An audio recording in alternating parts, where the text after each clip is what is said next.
Today is all about Eves, because we not only have Eve Branstein, we have Eve Pell with us, a fellow Bronx girl who came to my attention via a Pelham Parkway boy who used to live down the road from me, but I didn't know that until Facebook. Facebook is an amazing thing. And he told me about Eve, and he told me to go check out her book. Her book called We Used to Own the Bronx, Memoirs of a Former Debutante. From my first email exchange with Eve, I found her to be warm, funny, accessible, and nothing like an upper-crust debutante that I was expecting, more like the black sheep that I've heard she became. Eve and I have more in common than just the Bronx, the Black Panthers. Wow, did not know that until I started doing the research. Okay, we'll have to hear about that. Eve was a senior staff reporter at the Center for Investigative Reporting. Her print reporting won awards from the American Civil Liberties Union, the Playboy Foundation, and Media Alliance. Eve served as reporter and associate producer for 3 PBS documentaries. Okay, traveling down from Northern California to read for us, that is true. She's traveled all the way down here, stuck in a Romans reading just so she could do Women Who Write. She asked me about bringing a couple of her Bryn Mawr babes to support her today, and I had to warn her that not you guys but me it wouldn't be such a good idea, but she brought a couple of brave souls nonetheless. All right, welcome. Ladies, please welcome Eve Pell. And Robert. The last time I did this, I copped a feel from Jackie Collins. I'm just warning you. I won't live up to it. You hold this, and you can put it on the podium. Okay, thank you. All right. Well, I'm definitely in this group another county heard from. Kind of another generation, Northern California, and my whole early life was on the East Coast and not the West Coast. I'm probably old enough to be most of your mothers. I'll be 73 next week. Every minute since 1937, yes. And I'm just so pleased to be here to this very special audience. I hear that you can be wild and crazy, and I've flown down from Marin County to experience your energy and your wonderful approach to life, and many, many thanks to Vicki for being the founder of all this. My life has been a very odd one. Of extremes, starting from the inner sanctum of the East Coast WASP upper crust in the 1940s and 50s, before any hint of feminism at all, to the radical revolutionary left of the 1960s and 70s around San Francisco. Then as an investigative reporter and a age group competitive runner. But think of this first part that I'm going to read as an exercise in anthropology. You're going to meet a very strange tribe, and we're known for pretty good reason as God's frozen people.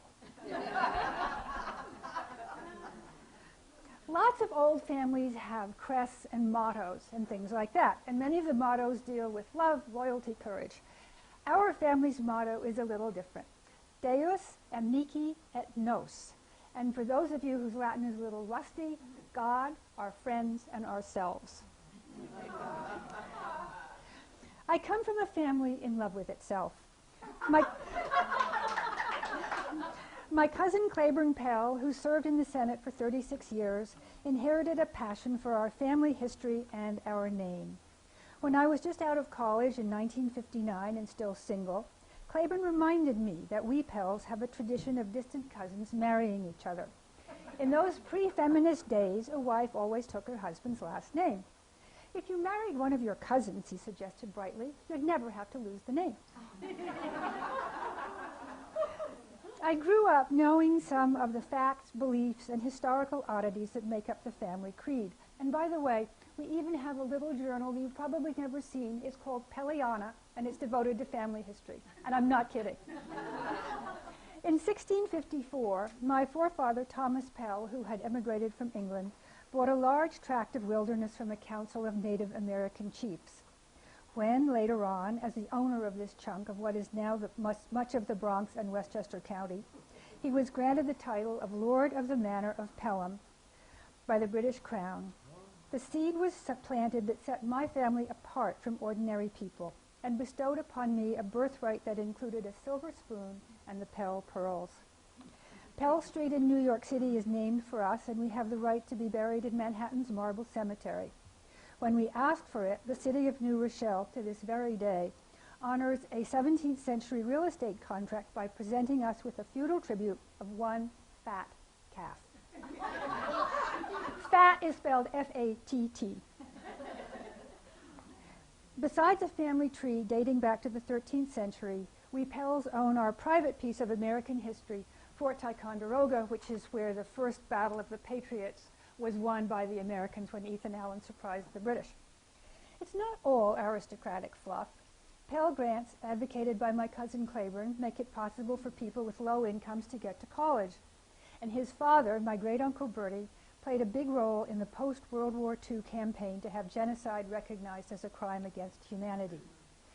Because of this ancestry and my family's position in New York's 400, I was raised as American nobility, part of the nation's creme de la creme. And for a long time, I cheerfully accepted this. It never occurred to me that my family's tastes, attitudes, and ways of doing things weren't what everyone would want if only they could have it. My mother, the most beautiful debutante of 1935, always had her breakfast in bed, and President Franklin Roosevelt, my stepfather's godfather, sent us peanuts and a card at Christmas. But our upperclassness, which one might think liberated us through wealth and privilege, brought with it a very closed-minded ethos. Certain things were not done just because they were not done. No further explanation necessary. We, who happened to be born white and upper class on America's East Coast, were raised in a culture that is extremely private, that worships family, and doesn't tolerate criticism. We grow up feeling entitled and more deserving than others.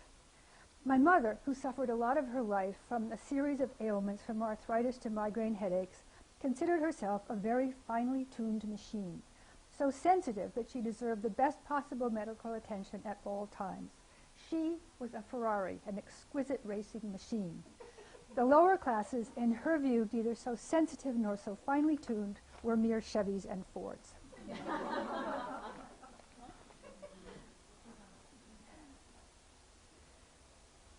My grandparents and great-grandparents grew up probably America's first gated community called Tuxedo Park, which is about 40 miles outside of New York.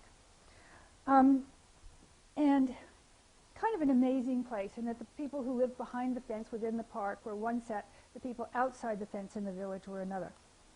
The Tuxedo Club was the social center of the park. I'm talking now about the turn of the century and a place where New York sort of more refined robber barons set up their little cottages. The Tuxedo Club was the social center of the park, and its standards for sorting the ins from the outs were ironclad. In an oral history for Columbia University, my great-uncle Bertie spoke of the Tuxedo residents' desire to keep out the unattractive rich. One millionaire, whose income stemmed from a chain of grocery stores, failed to heed the hints that he should go elsewhere, and he kept trying to buy a house in the park.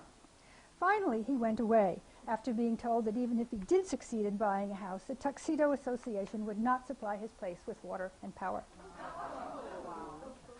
The swells in the park imposed their superiority on the villagers outside in a multitude of ways.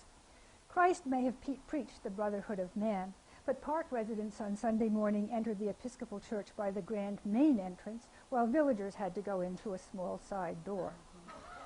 Tuxedo hired its own police force, and, not surprisingly, its residents felt free to do as they pleased.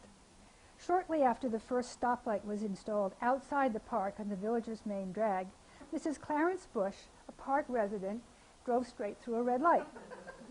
A policeman stopped her and asked her why she had done that. "Oh, officer," she asked in some confusion, "does that apply to us?"